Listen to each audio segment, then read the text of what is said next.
Desautenticar clientes. O que seria isso? Basicamente, tem um cliente lá que está autenticado na rede, você vai mandar um pacote de DAlpha para ele ali e ele vai se desautenticar.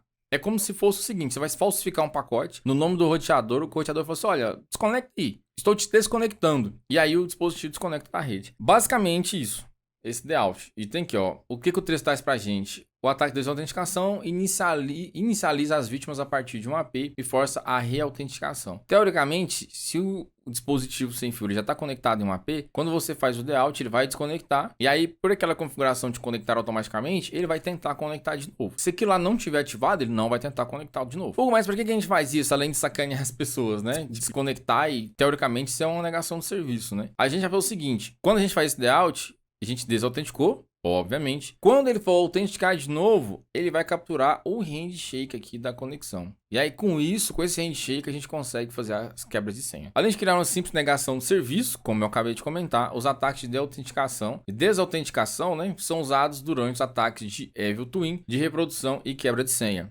Esse Evil Twin aqui é o gêmeo malvado, né? Teoricamente, você sobe outro AP com o mesmo nome de rede, desconecta ele da rede original. Quando ele for tentar conectar, ele vai tentar conectar na sua e talvez pedir uma nova senha. E aí, onde você captura essa senha. Eu acho que de todos os ataques, para pegar a senha sem fio, esse é um dos mais eficazes, né? Que é meio que uma engenharia de senha digital, digamos assim, né? Que você tenta enganar a pessoa, ela vai colocar a senha ali de novo, você pegou a senha a rede original dela. As ferramentas para realizar desautenticação incluem o Aerodump para snifar o handshake e o AirPlay aqui, o AirPlay, sei lá, para desautenticar os clientes. Bloquear um sinal. Quando a gente fala de bloquear um sinal, a gente está falando de jamming, que seria esse ataque aqui de jamming. Ele basicamente vai interromper um sinal. Aqui a gente está falando de Wi-Fi, mas o jamming ele pode ser mais amplo para qualquer tipo de ataque baseado em ondas aí de rádio. Então ele vai bloquear isso aí ao transmitir na mesma frequência que o apt destino, fazendo com que os sinais que um transceptor sem fio tenta enviar ou receber sejam bloqueados. Os dispositivos físicos de jamming permitem enviar sinais disruptivos para vários dispositivos sem fio na área direcionada, causando assim uma negação do serviço. Para lançar um ataque de jamming, um autor mal intencionado pode usar um dispositivo físico ou um jamming software, por exemplo aqui o Wi-Fi Jammer, que é um script Python que suspende aqui, no caso, sinais de todos os apps em determinada área. Existem algumas formas de fazer esse jamming, né? Pode ser no caso aqui físico, o dispositivo físico, que normalmente às vezes ele só manda um ruído para simplesmente bagunçar ali as ondas de rádio no local. E aí, obviamente, ele bloqueia isso.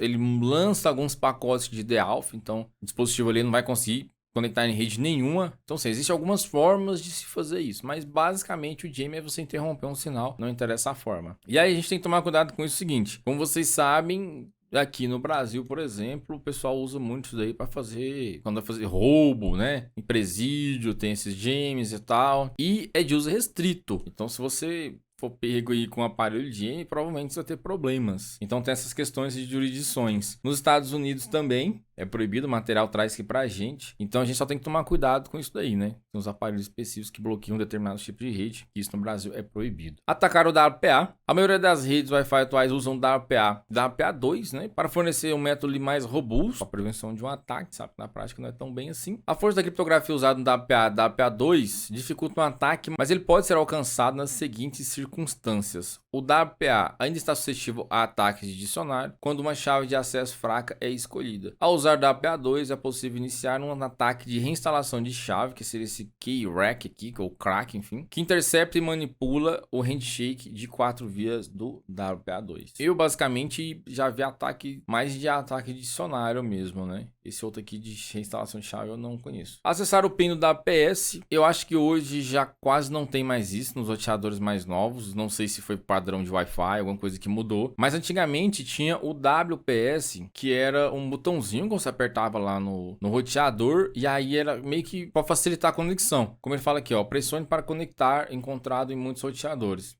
Então você simplesmente lá no roteador apertava lá. Você ia no primeiro de todo dispositivo e colocava lá, acessar WPS. Aí ele ia lá no roteador, apertava e aí ele pegava o PIN, perguntava se era esse PIN, você confirmava e já conectava no roteador, sem digitar senha, sem digitar nada. Então o problema maior disso era o ataque físico aqui, né? Porque realmente se o seu dispositivo ali, seu roteador, tivesse com acesso físico fácil, qualquer um que chegasse lá ia conectar na sua rede. Mas tinha a questão também aqui de determinar o número do PIN do dispositivo por meio de um brute force. Esse PIN normalmente em algumas marcas ele vinha padrão. Então vinha lá, sei lá, alguns 5, 10, 15 pins meio que padrão, então você fazia um brute force tentando ali, e um desses pins ia dar certo. Então tinha aplicativo mesmo lá de... Eu lembro de ver mesmo alguns aplicativos para Android que fazia isso, né? Ele se pegava ali, fazia uma verificação de rede rápida, descobria a marca do aparelho, como a gente já sabe, né? Com o Maczinho ali de... Os 3 primeiros duplinhas do Mac ali. E aí ele tentava pegar esses WPS aí, os pin padrões, então às vezes funcionava, né? Então...